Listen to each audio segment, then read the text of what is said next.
Surprise some of you to know that the University of Minnesota is a world leader in lion research. The U has had a significant presence on the African Serengeti for more than 30 years now. And 5 Eyewitness News anchor Chris Egert recently returned from the wildlife refugee in Tanzania. Researchers showed him the new project just unveiled that actually lets you help them conduct research right from your home computer. 76,000 miles away from the University of Minnesota, on the dusty red plains of the African Serengeti, you'll see some of the most beautiful wildlife in the world.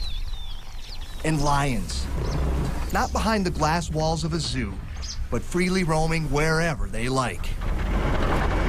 PhD candidate Allie Swanson says sometimes it's hard to believe that this is her office 6 months out of the year.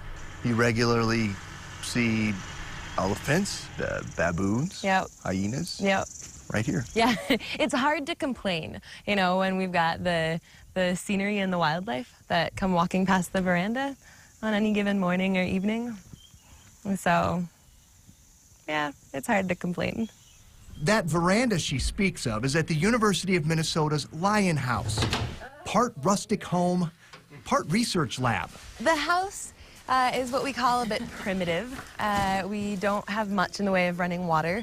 Our toilet is outside, which makes for some of our more exciting encounters with the wildlife. Until very recently, we didn't have a refrigerator, which made food storage interesting. Logistical challenges aside, the 3 people who live in this house most of the year are extremely honored to be here.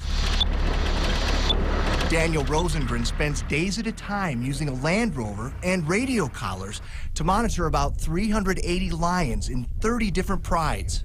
These guys are how old? They're born mid-September 2011. So they're like a year and a few months. The fact of the matter is, most people will never get as close to a lion as those working on the Lion Project. That's what makes this new program called Snapshot Serengeti so exciting. Swanson and another biologist, a native Tanzanian named Stan Mpwata, have placed 255 wildlife cameras in hard-to-reach locations around the Serengeti. Driving down a steep hill and through a stream is all in a day's work. The camera traps are triggered by motion and heat sensors and capture photos on tiny data cards. That is, if the critters don't bring the cameras down first. The hyenas especially will pull it down. Ungulates rubbing against it as a scratching post. Photo cards in the cameras have to be manually removed and then physically uploaded to a computer.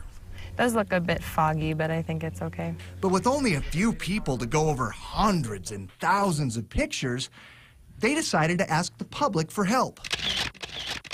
Citizen science, they call it.